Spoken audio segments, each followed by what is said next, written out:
नमस्कार बंधुरा नेचार लाभार मेधास चैनले आपनादेर स्वागत। आज के आबार एक भिडियो करते एसेछि आमी। सकाल बेलाय फुल तुलते एसे देखी 3টে ड्रागन फुल फुटेছে। एटाके एखन पलिनेशन करा दरकार। पलिनेशन करते गेले এই যে রেণুগুলো দেখতে পাচ্ছেন, এই রেণুগুলোকে এই গর্ভমুণ্ডের মাথায় দিতে হয়। অনেকে এটাকে সংগ্রহ করে নিয়ে তুলিতে করে দেন, হাতে করে দিলেও হয়।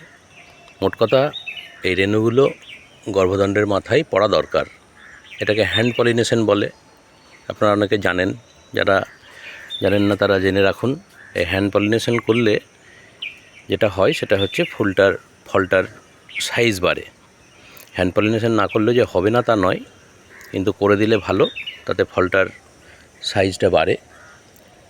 সেক্ষেত্রে ভালো লাগে, একটা বড় ফল আমরা পেলাম, সেই জন্য আমি পলিনেশন করে দিচ্ছি। আগে আমি শুনেছিলাম যে ড্রাগন ফল নাকি হনুমানে খায় না, কিন্তু গত সপ্তাহে আমার একটা ফল ওনারা এসে খেয়ে গেছেন। সেই থেকে এখন খুব ভয়ের মধ্যে আছি, যে কারণে আমার এখানে একটা ড্রাগন ফল বেঁধে রাখা হয়েছে, এখানে একটা বেঁধে রাখা হয়েছে। এখন দেখা যাক এদের কি পরিণতি হয়। এখনও গাছে ফোটার মতন ফুল আছে, এখানে একটা ফুটবে, এখানে একটা ফুটবে। এছাড়াও অজস্র কুঁড়ি আছে, দেখতে পাচ্ছেন। দুটো কাঁচা ফল আছে। এ দুটো রং ধরতে শুরু করলে এ দুটোকেও বেঁধে দিতে হবে, তাছাড়া বাঁচানো যাবে না।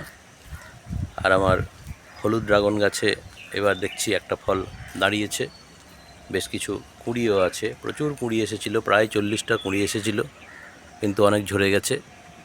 এবার কিছু কুঁড়ি দাঁড়িয়েছে মনে হচ্ছে, দেখা যাক কি হয়। যতক্ষণ না পর্যন্ত ফুল ফুটে ফলে পরিণত হচ্ছে ততক্ষণ কিছু গ্যারান্টি নেই। আজ এই পর্যন্তই। ভালো থাকবেন বন্ধুরা, ধন্যবাদ।